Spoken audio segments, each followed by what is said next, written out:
really trust these guys. Hey, I am Chuck the Bureaucrat, and recently I posted a poll on LinkedIn asking people whether they would prefer a subordinate who was loyal but inept, or one who was talented with questionable loyalties.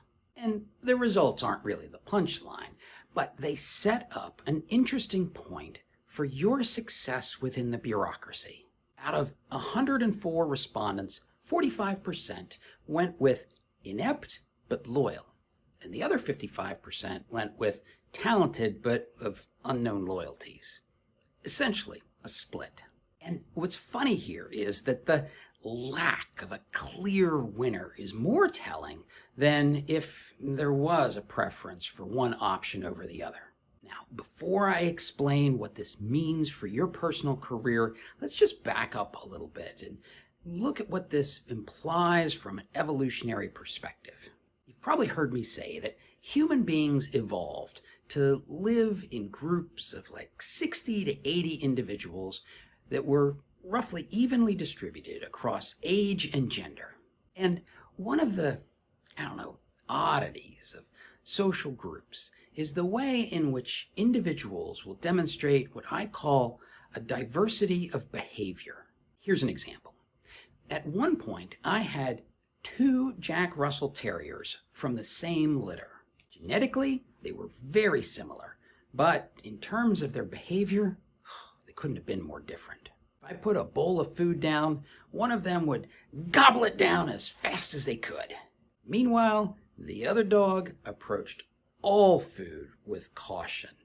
Sniff it, pick it up, taste it, put it on the floor, sniff it again. And I argue that this diversity of behavior would have served as a benefit to their pack in the wild. The first dog would always be fed, but ran the risk of getting poisoned. The second dog might get shoved aside when it was dinner time, but there was a much lower probability that he was going to eat something that was going to make him sick. And that means that as individuals, they might live or die, pretty much by chance. But the different ways in which they approached their world, it increases the chances that their pack will survive and their genetics will be passed on. The same thing goes for human beings, and that brings us back to our poll results. This split decision suggests that among supervisors, some of them prize loyalty and some of them prize competence. And that should jump out at you as fostering a beneficial diversity of behavior that supports the group as a whole. Some leaders are going to get stabbed in the back by talented but disloyal subordinates. Others will watch the best efforts of their loyal minions fall apart just because their minions lack the skills it takes to be successful. But no matter what the random circumstances are, there will be some leaders and some teams who succeed. Just between you and me, leadership is more of a crapshoot than most people acknowledge. But this has some pretty big implications for how you navigate your career and the bureaucracy. Let's start by looking at this from the perspective of a new major who shows up at the Pentagon to work for, some random colonel. That major has a lot of control over his loyalty, but his competence when he first shows up, it just is what it is.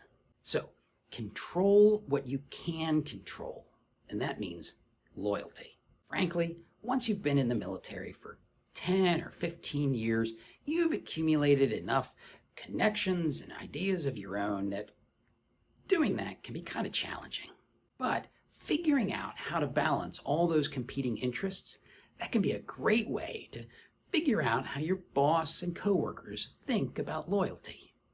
It comes across as disingenuous if you ask how important your loyalty is to them, but you can certainly have conversations about how to be loyal to old bosses or old coworkers or organizations.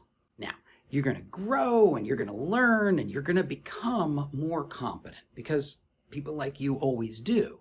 And the funny thing is, your boss's view on loyalty will kind of point the way towards the type of competence they most value.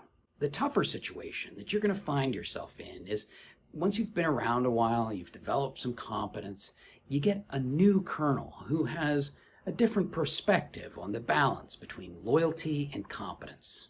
You might have learned, always run things by me before it leaves the office.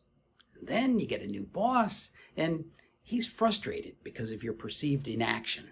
Or you might have learned, take care of problems at the lowest level possible, only to end up with the kind of boss who says, who do you think you are making these decisions?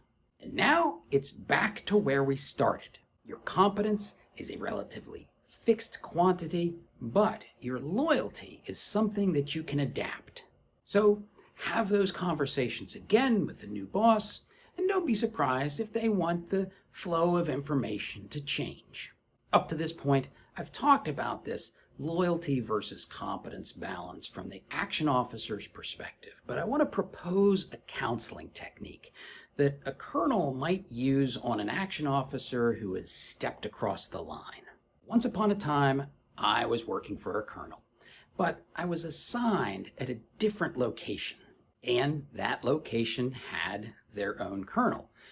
This second colonel wasn't in my rating chain. I didn't support him. It just so happened that I was in the location that he oversaw. One day, I saw something that gave me a bright idea, so I fired off an email to my colonel. He, unbeknownst to me, sends the email back to that local colonel. And then I get a memorable and highly effective counseling session. The local colonel calls me into his office and he shows me a printout of the email with my original bright idea at the bottom of it. And he says, imagine I was a vindictive and paranoid kind of person. What do you think I would think of this email? Oh, that would not have been good. It goes on. Right. Do not send emails like this. And I tell you this story because as a colonel, you're probably going to have an action officer who behaves in a disloyal manner, even if they don't intend to. Heck, even if you don't really put a premium on loyalty. You can use this technique to very firmly counsel them without actually damaging the relationship that you have. In fact, if you do it right, they learn their lesson and you strengthen your relationship and trust. And now, if you want to see why you should always mind your manners at all times, watch this video.